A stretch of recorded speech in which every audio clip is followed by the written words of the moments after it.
আর আছে নাকি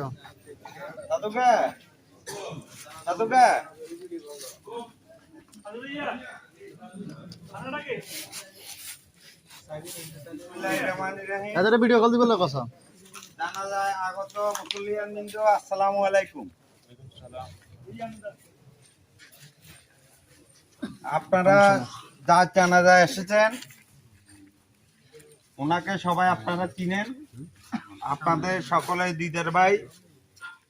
উনি কিরকম লোক ছিল?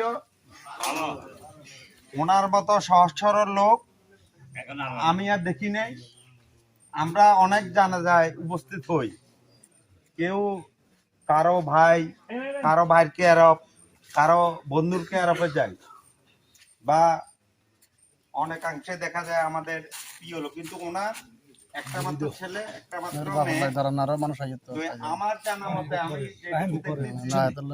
ওনার ছেলের কেয়ারফে এখানে কেউ আসে না, সবাই দিদারকে চিনে, দিদারের কেয়ারফে সবাই এসেছে।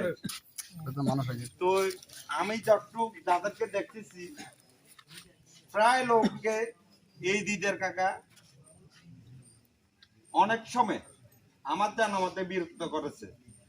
আপনারা আল্লাহর ওয়াস্তে ওনাকে মাফ করে দিবেন, আল্লাহর ওয়াস্তে ওনাকে মাফ করে দিবেন, আল্লাহর ওয়াস্তে ওনাকে মাফ করে দিবেন।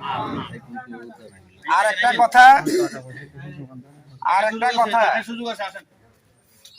কথা মানুষ জানা যাতে আরেকটা কথা বলে পাওনা দেওয়ার সম্বন্ধে আমার জানা মতে কাকার কাছে মুদি দোকান বা আন্তরিক কেউ কিন্তু এই স্কুলের দুয়ারে চা দোকান বা মাজারের দুয়ার বা কালবাট বা জঙ্গল নিয়া চা দোকান গুলোতে হয়তো বা কেউ পাইতে পারে, সম্ভাবনা খুব কম, তবুও পাইতে পারে। আল্লাহর ওয়াস্তে আপনারা ওই মাফ করে দিবেন। আর যদি মাফ না করেন, ওনার আল্লাহর রহমতে একটা ছেলে আপনাদের কাছে উনি বিভিন্নভাবে বিরক্ত করত, কিন্তু গত 1 বছরের মধ্যে মনে হয় না বিরক্ত করছে বলি। গত 1 বছর উনি অসুস্থ ছিল। আরো একটা কথা, গত 1 বছর 2 বছর ওনার এক ছেলে বিদেশ থাকে, তো আপনাদেরকে বিরক্ত করার মনে হয় সুযোগ হয় নাই। আর